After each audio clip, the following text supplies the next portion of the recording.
அட ஜாங்குரே ஜாங்குரே ஜாங்குரே தான். அட தன்னனா தன்னனா தன்னனா. அட குத்தால உண்ணாமையின் மானே. தானே. இப்பெல்லாம் டிவில இந்த மாதிரி பாட்டை போடுறதே கிடையாது. எந்த சேனலை வச்சாலும் மோனிக்கா மோனிக்கான்னு காலை பரப்பிக்கிட்டு தான் ஆடிக்கிட்டு கிடக்குறாளுவ. அட அடுத்ததும் நமக்கு பிடிச்சப்பட்டவே போடுதே. ஆஹா, முதலில் என்னை தொட்ட போது எப்படி இருந்தது? ஆஹா ஆஹா ஆஹா. எப்படி இருந்தது? ஆஹா ஆஹா ஆஹா ஆ. எத்த வாங்க வாங்க, இங்க பாருங்களேன். அதிசயமா இன்னைக்கு டிவில பழைய பழைய பாட்டெல்லாம் போடுறாங்க. எல்லாம் சூப்பரா இருக்கு. இப்படி வந்து உட்காந்து பாருங்க. வீட்டுல வேலை விட்டு ஒண்ணும் செஞ்சிடாத. எந்த நேரமும் இந்த டிவிக்கு முன்னாடியே உட்காந்துக்கிட்டு கடை. இப்பதான் வந்து டிவியை போட்டேன். அதுக்குள்ளே உங்களுக்கு பொறுக்கலையா? எத்த இன்னைக்கு எதுவும் கடையில சாப்பாடு ஆர்டர் பண்ணலான்னு பிளான் பண்ணிருக்கீங்களா? வீட்டுல கறி மீனுன்னு எதுவுமே எடுக்க சொல்லல உங்க மாவங்கிட்ட. யாத்த உங்களுக்கு எதுவும் வயிறு சரியில்லையா? ஏத்த இந்தா இன்னைக்கு நண்டு வாங்கி நண்டு பிரியாணி செய்யலாமா? எனக்கு நண்டு சாப்பிட்டு ரொம்ப நாள் ஆகுது. இந்த மழை நாளுக்கும் அதுக்கும் நண்டு சாப்பிட்டு நல்ல டேஸ்டா இருக்கும் ஏத்த. அடியா மண்டு மண்டு, நண்டு வேணுமா உனக்கு? சும்மா இருடி. இன்னைக்கு கறி மீன் எதுவும் எடுக்கிற மாதிரி இல்ல. என்னது, கறி மீன் எதுவும் எடுக்கிற மாதிரி இல்லையா? என்னத்த நீங்க புரட்டாசி பிறந்து இப்பதான் 10 நாள் கூட ஆகல, அதுக்குள்ள மறுபடியும் கறி மீன் எடுக்க மாட்டேன்னு சொல்றீங்க? தீபாவளிக்கு சாப்பிட்டது அதோட சரி. அதுவே தீபாவளி ஐப்பசி மாசம் வந்ததால கறி எடுத்து ஆக்குனீங்க. அதுவும் புரட்டாசிலே வந்திருந்தது. அவ்வளவுதான். புரட்டாசி மாசம்னு ஒரு மாசமா கறி மீனுன்னு எதுவும் சாப்பிடாம இங்க பாருங்க, நான் எப்படி இழைச்சி எலும்பும் தோலுமா இருக்கேன். சின்ன பண்ண இங்க பாரு, நான் சொல்றத கொஞ்சம் கேளு. நாளைக்கு கந்த சிஸ்டி விரதம் சோரச்சம்காரம். நாளைக்கு ஒரு நாள் காலையில எழுந்து 4 மணிக்கெல்லாம் தலை குளிச்சுட்டு வீடு வாசல சுத்தம் பண்ணிட்டு இந்த காலையில சாமிக்கு விளக்கு போடு. என்ன, நாளைக்கு காலையில இருந்து சாயங்காலம் வரைக்கும் எதுவும் சாப்பிடாம இருந்து சாயங்காலத்துக்கு மேல சாமி கும்பிட்டா நினைச்சதெல்லாம் நடக்க முடியும். இந்த வீட்டுக்கு ஒரு ஆண் வாரிசு வேணும் முடி. உனக்கு பொட்ட பிள்ளை பிறந்து 4 வருஷத்துக்கு மேல ஆகுது. அதுக்கடுத்து எதுவும் புழு பூச்சி உண்டாவல. நீயும் அப்படியே கண்டுக்காம இருக்க. என் மாமங்கிட்ட கேட்டாலும் எதுவும் பதில் பேச மாட்டேங்கிறான். ஏண்டி, ஒரு ஆண் வாரிசு அதுதானடி குடும்பத்துக்கு அழகு. எந்த காலத்துல இருக்கீங்க? என்னத்த நீங்க ஆம்பளை பிள்ளை பொம்பளை பிள்ளைன்னு பிரிச்சு பேசிக்கிட்டு? எந்த பிள்ளையா இருந்தாலும் எல்லாம் நம்ம பிள்ளைதான். இங்க பாருங்க, ஏற்கனவே இந்தியாவுல தமிழ்நாட்டுல மக்கள் தொகை அதிகமா ஏறி போய் கிடக்கு. அடுத்து நம்மளும் அதுக்கு ஒரு காரணம் ஆயிடக்கூடாது இல்ல? 2 பேரும் ஏதோ கல்யாணம் பண்ணிக்கிட்டோம், அதுக்கு சாட்சியா ஒரு குழந்தை ஒண்ணு பிறந்துச்சு, அதோட விட்டுறணும். அதுக்கு மேல மேல ஆசைப்படக்கூடாது. விலைவாசி என்னமா ஏறி போய் கிடக்கு. 4-5 பிள்ளைய பெற்றுக்கிட்டு யார் சிரமப்படுறது? ஏத்த நானும் இந்த ஒரு பொம்பளை பிள்ளை எப்படி கரைச்சக்க போறேன்னு கவலைப்பட்டுக்கிட்டு இருக்கேன். இப்ப அவளுக்கு 5 வயசு இருக்கும் போதே நகை விலை என்னன்னா 1 கிராம் 10,000 12,000 ஏறிக்கிட்டு போகுது. அவளுக்கு கல்யாண வயசுலாம் வந்துச்சுன்னா 1 கிராம் நகையோட விலையே 1 கோடி வந்துடும் போல இருக்கு. என்ன பண்றதுன்னே தெரியல. பள்ளிக்கூடத்துல போய் பீஸ் கட்டணும்னு போனா அங்க பிரிகேஜி எல்கேஜிக்கெல்லாம் 20 லட்சம் 30 லட்சம் கேட்கறானுவ. ஒரு ஜவுளி கடைக்கு துணி எடுக்க போனாலே போதும், இந்த பட்டு சேலை கூட அவ்வளவு விலையில இல்ல. சின்ன பிள்ளைகளுக்கு எது எடுத்தாலும் வேலைதான். சின்ன பிள்ளையோ பொருள் எடுத்தாலே வேலைதான். ஏண்டி, புள்ளன்னு இருந்தா அதை இதை செலவு செய்யத்தான் ஆகணும். செலவுக்கு பயந்துகிட்டா புள்ள பெத்துக்க மாட்டேங்கிறீங்க. ஏத்தா உங்க காலத்துல இருந்த செலவுலாம் வேற, இப்ப இருக்கிற செலவுலாம் வேறையோ வேற. சும்மா ஒரு பச்சை தண்ணியில குளிப்பாட்டிட்டா போதும், உடனே சளி இருமல். இந்த கவர்மெண்ட் ஆஸ்பத்திரி தூக்கிட்டு போனா அங்க கொடுக்குற மருந்து மாத்திரை ஒன்னும் வேலைக்கு ஆக மாட்டேங்குது. தனியாருக்கு போனாதான் சரியா போகுது. அப்படியும் தனியார்ல போய் பார்த்தா என்ன 1 ரூபா 2 ரூபாய் செலவாகுது. சின்ன பிள்ளைகளுக்கு ஒரு சளினா ஆஸ்பத்திரிக்கு போக முடியல. இந்த ஊர் உலகத்துல உள்ள அவ்வளவு டெஸ்டையும் எடுத்து 50,000 60,000 புடுங்குறானவன், அப்பவும் சரியாக மாட்டேங்குது. இப்ப இருக்கிற பிள்ளைகளுக்கு இந்த சத்துக்குத்துன்னு ஒன்னும் இருக்க மாட்டேங்குது. எல்லாம் கண்டத்தையும் கருமத்தையும் கலர் கலரா தின்னுபிட்டு உடம்ப வீணாக்கிட்டு கிடக்கு.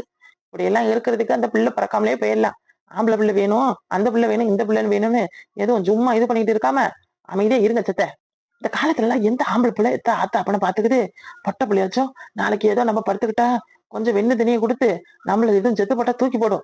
ஆம்பளை பிள்ளை அப்படி கிடையாது. மர்மம் வந்ததும் அப்படியே எல்லா பயிலும் மாறிடுவானு. எப்படி இப்ப என் புருஷனை நீ மாத்தி வச்சிருக்கே? ஒண்ணுத்துக்கும் ஆவாதவனா? அந்த மாதிரி தானே உன்னைய மாதிரி எல்லாம் குடும்பத்துக்கு வந்தா அப்புறம் எப்படி இருக்கும்? ஆமா, இனி குறை சொல்லலாம் உங்களுக்கு தூக்கம் வராது. சாமிக்கு வேண்டிக்கிட்டு நாளைக்கு ஒரு நாள் விரதம் இருந்து சொன்னதுக்கு இவ்வளவு கதையா படிப்பாவ? விளங்கிட முடி, விளங்கிடும். என்ன, நாளைக்கு ஒரு நாள் நான் சாப்பிடாம இருக்கணும் அதானே? சரி இருக்கா, சரி நாளைக்கு ஒரு நாள் நான் சாப்பிடாம இருந்து பாக்குறேன். அந்த சாமி என்னத்தான் கொடுக்குன்னு பாக்கும். இப்படி எல்லாம் அலட்சியமா பேசுறது சின்ன பொண்ணு. சாமி விஷயத்துல விளையாடாத, எனக்கு பிடிக்காது பத்துக்க. நான் என்ன தப்பா சொல்லிவிட்டேன்னா? நாளைக்கு நான் சரி நீங்க சொன்ன மாதிரி சாப்பிடாம இருக்கணும் தானே சொன்னேன். ஆனா என்னையால நாள் முழுக்கலாம் சாப்பிடாம இருக்க முடியாது. நான் வேணா ஒரு 10 நிமிஷத்துக்கு சாப்பிடாம இருந்துக்கிறேன். நீ எல்லாம் என்னத்த சொல்றது? நீ இந்த குடும்பத்துக்குன்னு வந்து பாத்திருக்க பாரு. நல்லா இருந்த குடும்பம் ஒண்ணு இல்லாத போறதுக்கு காரணமே நீதான். ஒரு 4 கிழமையில விளக்கு கொளுத்துனது உண்டா? இல்ல எதுவும் நல்லது கெட்டது பார்த்தது உண்டா? நீ எல்லாம் என்னதான் பொம்பளையோ? எங்க சொன்னா நீ செய்வியோ அங்க போய் சொல்றேன் இரு. சாமிக்கு ஒரு நாள் விரதம் இருந்து விளக்கு போடுறீன்னு சொல்ற, அது முடியல பாரு. 10 நிமிஷத்துக்கு திங்காம இருக்கிறாளா? நீ எல்லாம் 10 நிமிஷம் சாப்பிடாம இருக்கிறதே பெரிய அதிசயம் முடி. திறந்த வாயை மூடிட்ட நீ. அப்புறம் உன் வாயில இருந்தா வாக்கரிசியை தான் போடணும் பாத்துக்க. என் வாயில எதுக்கு வாக்கரிசி போடணும்? உன் வாய் என்னைக்கு மூடுதோ அன்னைக்குதான் வாக்கரிசி போடணும். என்ன பேச்சு பேசிட்டு போறாங்க பத்தியா? விரதம் இருக்கணும் மாமா, விரதம். நீங்க வேணா இருங்க, எப்ப மாதிரி என்னை நோன்றதுதான் வேலை. சே, இவங்கள நல்ல நல்ல பாட்டெல்லாம் மிஸ் பண்ணிட்டேன். எப்ப நான் கொஞ்சம் ஜாலியா இருப்ப வந்து என் நிம்மதியை கெடுக்கலான்னு பாத்துக்கிட்டே அழுகிறாங்க பாரு. சலக்கு சலக்கு சரிக்கு சேல சலக்கு சலக்கு விளக்கு விளக்கு வெக்கம் வந்தா விளக்கு விளக்கு உனக்கு குளிரனா என்ன இழுத்து போத்திக்க மாமா தோல்ல மச்சான் தோலை ஒட்டிக்க அண்டடா சின்ன பொண்ணு இடுப்பு இடுப்பு அழகா பத்திக்குச்சு நெருப்பு இது கிளப்பு.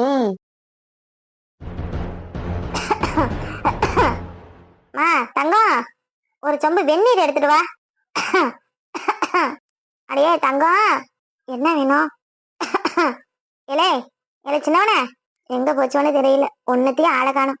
குடிக்க தண்ணி கொடுக்க ஆள் இருக்கா பாரு. என்ன வேணும்னு கேக்குறோம்ல. ஏன் இரும்புறது உங்க அதுக்கு கேட்கலையா? குடிக்க தண்ணி எடுத்துட்டு வந்தா என்னவா? குடிக்க தண்ணி வேணும்னு கேட்க வேண்டியதானே? வாயிலிருந்து முத்தா கொட்டிடும். ஆமா, முத்து கொட்டுது, பொறுக்கி எடுத்துக்க. இந்த மாதிரி வாய் அடிக்கிறதுக்கு தான் வாக்கு வாக்குன்னு உரும்பிக்கிட்டு கொடுக்குறிய.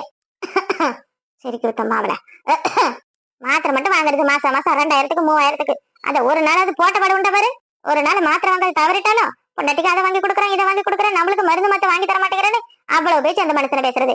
சம்பாதிக்கிறதுல பாதி பணம் மாத்திரை வாங்கியதான் காலி ஆகுது. மைனே சொல்லுமா, என்ன உனக்கு எதுவும் வேணுமா? எனக்கெல்லாம் ஒண்ணு வேண்டாம். இப்ப எங்க அம்மாவை என்ன கேட்டியா? சம்பாதிக்கிறதுல பாதி பணம் மாத்திரை வாங்கிய காலியா போகுதா? ஏன் அம்மாவுக்கு ஏன் அண்ணா மாத்திரை வாங்கி தராரு? அதுல உங்களுக்கு என்ன சிரமமா இருக்கு? 10 மாசம் பெற்று சுமந்தவங்கள நாங்க பாத்துக்காம வேற யாரும் பாத்துக்குவா? ஐயோ அம்மா, மாத்திரை வாங்கி கொடுக்கறத ஒண்ணு நான் குறைச்சல. வாங்கினா அதை ஒழுங்கா வேலைக்கு சாப்பிடணும். அப்படியே மூட்டை கட்டி வச்சு தூக்கி போடுறது கிடையாது. வயசானவங்க ஒருத்தவங்க இருக்காங்களே, அவங்களுக்கு நேரத்துக்கு சோறு தண்ணியை கொடுப்போம், மாத்திரை மருந்து கொடுப்போம்ல, பொறுப்பா எடுத்து கொடுக்கணும். வயசு ஆயிட்டா ஞாபகம் மருந்து எல்லாம் வரும். உங்களுக்கும் நாளைக்கு வயசாகும், அப்ப தெரியும். முடியாம கடந்தப்ப ஒரு எட்டு வந்து பார்க்க துப்பு இல்ல, பேச்சு மட்டும் பேசுறது. என்ன வாங்கி என்ன? ஏன் அம்மாவா நான் வந்து பாப்பா பார்க்காம இருப்பேன். ஆனா உங்களுக்கு என்ன? நீங்க என்ன என் அம்மா கூட இருந்து அவங்களுக்கு ஏதோ நல்லது கட்டத்து செஞ்சு பாத்துக்கிட்ட மாதிரி இல்ல பேசுறீங்க. ரொம்ப பேசாதீங்க, போங்க போய் சொன்ன வேலையை செய்யுங்க. என் வீட்டு வேலைய நான் தான் பார்க்க போறேன். உன்னை எதிர்பார்த்துக்கிட்டு கிடக்கல. நம்ம நாத்து நான் வந்திருக்காளே, எல்லாத்தையும் எடுத்து போட்டு செய்வா. நம்ம சித்த காலார உட்காரலாம்னு உன்னை அப்படியே எதிர்பார்த்துக்கிட்டு இங்க இருக்க மாதிரி வேலை செய்யணுமா போய். கொழுப்புதான் ரொம்ப. ஏ தங்கா, உன் வாயை மூட மாட்டியா? குடிக்க தண்ணி வேணும் இம்பிட்டு தூரம் கத்திக்கிட்டு கிடக்குற. இந்த பக்கத்துல முறை உட்காந்துக்கிட்டு செல்ல பார்த்துக்கிட்டு கெக்க பக்கன்னு சிரிச்சுக்கிட்டு கிடக்குற. நான் கூப்பிட்டது உனக்கு காதுல விழல. இப்ப வந்து என்ன வக்காலத்து பேசுற? போடி. ஏமா, உனக்காண்டி நான் வந்த வரி என்னைய சொல்லணும். நல்ல மருமகளுக்கு பயந்துகிட்டு கிடக்குற பத்தியா? நல்லதுதான், இது ரொம்ப நல்லதுதான். அதுக்குதான் உன் தலைமையில ஏறி உட்காந்துக்கிட்டு மோளை அரைக்கிறாங்க. சி, இந்த வீட்டுல நம்ம வாயே திறக்க கூடாது போல இருக்கேன். ஏன் தாங்க வந்து தொலைஞ்சுனே தெரியல. என் வீட்டுல இருந்திருந்தா நிம்மதியா இருந்திருக்கலாம். என்னம்மா வெத்தலை பாக்கு வச்சுதான் உங்களை அழைச்ச மாதிரி இல்ல தெளிச்சுக்கிறிய? என்னம்மா அடியா விருந்தாளியா வந்துட்டேன்னு ரொம்ப இலக்காரமா பேசுறியோ? ஏன் நான் வந்து தங்க கூடாதா என்ன? அப்படியே எனக்கு இந்த வீட்டுக்கு ஒட்டு வரவு இல்லாத போயிடுச்சு. ஏம்மா, உன் வயிற்றுல இருந்து என்னை எடுத்தது தொப்புள் கொடி அத்து விட்ட மாதிரி என்னைய கட்டி கொடுத்து என் கழுத்துல 3 முடிச்சு ஏறினதோ இந்த வீட்டுக்கும் எனக்கு உண்டான உறவை அத்து விட்டுட்டீங்களாமா? சொல்லுமா, சொல்லு. ஏடி சும்மா ஏடி, நானே முடியாம கிடக்குறேன். என்கிட்ட வந்து போடி உள்ள. போ உள்ள போ. அங்க 2 சேலை 2 துவைக்காம கிடக்கு, எடுத்து துவைச்சு போடு. என்னது சேலை துவைக்கணுமா? எப்பா என்னால முடியாது, எனக்கெல்லாம் கை வலிக்கும். இது மாட்டுக்கு துணி இல்லடி, போடி. ஏன் இப்படி நேரம் உன் மருமக்கு வக்காலத்து வாங்கினல, அவையில துவைச்சு போட சொல்லு. மைனி, உங்க மாமியாளுக்கு சேலை துவைக்கணுமா? போங்க போய் துவைச்சு போடுங்க. ஏன் எனக்கு மட்டும் கையெல்லாம் வலிக்காதா என்ன? இவாளுக்கு மட்டும்தான் கை வலியெல்லாம் இருக்கும் போல இருக்கு. ஏமா வாங்க சிலத்தையம்மா, வாங்க வாங்க. இந்த அப்படி உட்காந்து பேசிட்டு இருங்க. சுடுதண்ணி கேட்டா எடுத்துக்கிட்டு வரேன். சிலத்தையம்மா, டீ எதுவும் குடிக்கிறாங்களான்னு கேளுங்களேன். கொஞ்சமா டீ எதுவும் குடிக்கிறியா? வேணாம் சிலத்தை, குடிக்க வெண்ணி கொடுத்தா போதும், நெஞ்செல்லாம் வலிக்குது ரொம்ப. ஒரு அட்டை ஆஸ்பத்திரிக்கு போயிட்டு வேணா போக மாட்டேங்கிற. கடை தண்ணிலேயே மருந்த மாத்திரையை வாங்கி தின்னப்பட்டு என்னைக்கு நீ உடம்புக்கு முடியாம உட்கார போறேன்னு தெரியல. இப்ப மட்டும் என்ன உடம்பு நல்லா இருக்கு, இப்பவும் முடியாம தான் கிடக்கு. குழந்தை, உன்னை கொடுத்து நாளை வாங்கிக்காதடி. உடம்புல என்ன பிரச்சனைன்னு முழுசா உடம்ப போய் செக் பண்ணி பாரு. இப்பெல்லாம் நம்ம இருக்கிற வயசுக்கு எப்படி வேணா நம்ம உடம்புல நோவு வரும். சிலத்தையம்மா, இதை கொடுங்க சித்த, பாத்து பிடிங்க, சூடா இருக்கு. இந்த கொஞ்சமா இந்த தண்ணியை குடி. அப்பா அப்பா அப்பா அப்பா, என்ன நாக்கு சுட்டுக்கிட்டியா? தண்ணி ஏதாவது கொதிக்குது இல்ல, பொறுமையா குடிச்சா என்ன?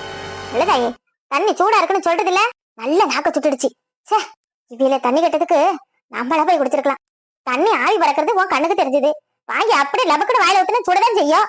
தப்பு ஓமல இருக்கு, அந்த பிள்ளையா இருந்துட்டு இவ்வளவு சூட நான் குடிக்க மாட்டேன்னு தெரியல. தெரிஞ்ச ஏன் கொதிக்க கொதிக்க கொண்டு வரணும்? அப்ப வேணும்னே செய்யறது தானே இது. நான் ஒண்ணும் வேணும்னு எல்லாம் செய்யல. ரொம்ப நேரமா இருமிட்டு கிடந்தீங்களேன்னு சொல்லிதான் அப்படியே சூடா எடுத்துக்கிட்டு வந்தேன். நீங்க அதை பார்த்து குடிக்கலன்னா அதுக்கு நான் என்ன செய்வேன்? சரி சரி விடு, கொஞ்சம் மச்சத்தினா அப்படியே வச்சிருந்து குடி. ஏம்மா, உன்னைய பார்க்கதான் வந்தேன். என்னம்மா சொல்லுங்க, என்ன விஷயம்? அம்மாடி, நாளைக்கு கந்த சஷ்டி விரதம் இல்லையா? ஆமா, இந்த செல்லுல நிறைய அந்த வீடியோ தான் வருது. அப்ப கந்த சஷ்டி விரதம்னா உனக்கு என்னன்னு தெரியாதா? அதெல்லாம் தெரியும். ஆனா நம்மள எடுத்து பழக்கம் இல்ல. ஏம்மா, நாளைக்காவது சின்னவங்கிட்ட சொல்லி சாமிக்கு விரதம் இருக்க சொல்ல. நீங்க சொல்லுங்களேன், என்னைய ஏன் சொல்ல சொல்றிய? நான் சொன்னாவே கேட்டு போல. நானெல்லாம் சொல்லி பார்த்தாச்சு, ஒன்னும் கேட்கற மாதிரி தெரியல. அதான் இங்க வந்தேன். இந்தா பிள்ளை பொட்ட பிள்ளை பிறந்து 4 வருஷம் ஆச்சு. அதுக்கப்புறம் ஒரு பொழுப்பூச்சி உண்டாவல. அதான் நாளைக்கு சாமி கிட்ட கொஞ்சம் வேண்டிக்கிட்டா. ஆமால, ஆமா, நாளைக்கு வேண்டி விரதம் இருந்தா என்ன நினைச்சாலும் நடக்கும்ல. நானே மறந்துட்டேன். சரி, நான் சின்ன பொண்ணு கிட்ட சொல்றேன். இன்னைக்கு என் வீட்டுல கவுச்சி குழம்பு ஆக்கலன்னு ஒரே சண்டை பாத்துக்க. அட 6 நாள் விரதத்துக்கு கவுச்சி செய்யாம இருக்கீங்களா? நாங்க அதெல்லாம் இல்ல, கவுச்சி ஆக்கிட்டோம் இன்னைக்கு. பரவாயில்ல விடுமா. நாளைக்கு வீடு வாசலாம் துவைச்சிட்டு சுத்தமொத்தமா காலையில இருந்து சாமி கும்பிடு. சாயங்காலமா அந்த மாதிரி சாமி கும்பிடு. நாளைக்கு ஒரு நாளைக்கு ஒரு வேளை விரதமோ இல்ல பாலோ சாப்பிட்டுக்கிட்டு விரதம் இருந்துக்க. சாயங்காலத்துக்கு மேல பக்கத்துல இருக்கிற முருகன் கோயிலுக்கு ஏதோ சாப்பாடு கீப்பாடு செஞ்சு 5-6 பேருக்கு சோறு போடுங்கம்மா. இந்த அதெல்லாம் ஒண்ணும் வேணாம், வீட்டுல இருக்கிற வேலையை பார்த்தா போதும். ஏன் கொஞ்சமா அப்படி எல்லாம் சொல்ற? எங்க குலதெய்வத்துக்கு இந்த மாதிரி எல்லாம் இருந்தா ஆகாது பாத்துக்க. இதுல என்ன இருக்கு? இல்ல இல்ல, அதெல்லாம் ஆகாது. எல்லா சாமியும் ஒண்ணுதானே. இது என்ன, இது அந்த சாமி வேற இந்த சாமி வேற என்கிட்ட. இந்த அதெல்லாம் அப்படித்தான். நம்ம குலதெய்வத்துக்கு இப்படி எல்லாம் விரதம் இருந்தா ஆகாது. அப்புறம் நம்மளுக்கு கஷ்டம் தான் வரும். ஒழுங்கா சொல்றதை கேளு. அப்படி பார்த்தா யாருமே எந்த கோயிலுக்குமே போவே கூடாது இல்ல. அதே குலதெய்வத்தை கும்பிட்டுட்டு வீட்டுல இருந்துக்கலாம்ல. அப்படியெல்லாம் ஒண்ணும் இல்ல கோயிலுமா. என் மகன் வேற வந்திருக்கா. இந்த நேரம் பார்த்து விரதம் இருந்துகிட்டு சோறு தனியாக்காம அவளை பட்டினி பட சொல்றீங்க. என்ன இப்ப உங்களை பட்டினி பட போறாங்க? உங்களுக்கு தேவையானதை நான் செஞ்சு கொடுக்கத்தானே போறேன். இதுக்கு பயந்துகிட்ட சாமிக்கு ஆகாதுன்னு சாமி மேல பழிய போடுறீங்க. உங்களாலேயும் உங்க மகளாலேயும் வாயை கட்டுப்படுத்த முடியாதுன்னு சொல்லுங்க. என் வீட்டுல உள்ளவனும் இதே தான் சொன்னான். 10 நிமிஷத்துக்கு வேணா நான் சாப்பிடாம விரதம் இருக்கிறேன்னு சொல்றாமா. பாத்துக்க அவ கதை. அவ ஒரு ஒண்ணும் தெரியாத. சரிம்மா, நான் அவகிட்ட சொல்றேன். நாளைக்கு நானும் விரதம் இருக்கேன். இந்த நான் வேணும்னு சொல்றேன். என்ன என்னப்ப உங்க வேலையை நீங்க பாருங்க. என்னைய மீறி நீ எப்படி இருக்கிறன்னு நானும் பாக்குறேன். பாக்கலாம், நீங்களா நானே அதையும் பாக்கலாம். இதுக்காகவே நாளைக்கு வீட்டுல ஒண்ணுமே செய்யாம சாயங்காலம் சாமிக்கு செஞ்சு படிச்சுட்டு தான் எதுவா இருந்தாலும் பாருங்க. பார்க்க முடியும் பாக்கும். இவெல்லாம் என்னதான் ஜென்மம்? ஒரு சாமி கும்பிடுறதுக்கு போய் இப்படி இது பண்ணிட்டு நிக்கிறாளே. வெறும் பயமாவா விரதம் இருக்க போறாளாம். அதெல்லாம் அப்படித்தான். என்னத்த சொல்றது, மனுஷ பிறவில சேர்க்காத பிறவி என் மாமியா. நல்லது கெட்டதுன்னா என்னன்னு தெரியுமா? 4 பேர் கூட பழகி பேசி ஏதோ 4 நல்லது கெட்டதுக்கு போனாதானே அதெல்லாம் தெரியும். சரி, நாளைக்கு நானும் மறக்காம விரதம் இருக்கேன். சின்ன பொண்ணுகிட்டையும் சொல்றேன். இந்தாரு, அவ பேச்ச கேட்டுக்கிட்டு விரதங்கிறதுக்கு தான் இருக்காம விட்டுடாத. நாளைக்கு நீ விரதம் இருந்து உன் குடும்பத்துக்காக வேண்டிக்கிட்டா நீ உன் புருஷன் புள்ளதான் நல்லா இருக்க போறீங்க. வீட்டுக்கு வந்த மவ பட்னி கடந்துருவாளாம். பாத்துக்குவோம் மாமிய கொள்ளைய. நான் தான் சொல்லிட்டேன் அவையெல்லாம் பொம்பளையில சேர்த்துக்காத ஆளே இல்லைன்னு. அப்ப என்ன, இதுக்காகவே நாளைக்கு நல்லபடியா விரதம் இருக்கிறேன்னா இல்லையான்னு பாருங்க. தெருவில் உள்ள அத்தனை பேரையும் கூப்பிட்டு சோறு போடுறேன் நான் வீட்டுல. ரொம்ப நல்லதுதா. அந்த கடவுளா 10 தான் உன் மாமியாரெல்லாம் திருத்தணும். கடவுள் என்ன, யார் வந்தாலும் இதெல்லாம் திருத்த முடியாது. இது பிறவியே அப்படித்தான். நல்லா உன் மாமியால புரிஞ்சு வச்சிருக்க.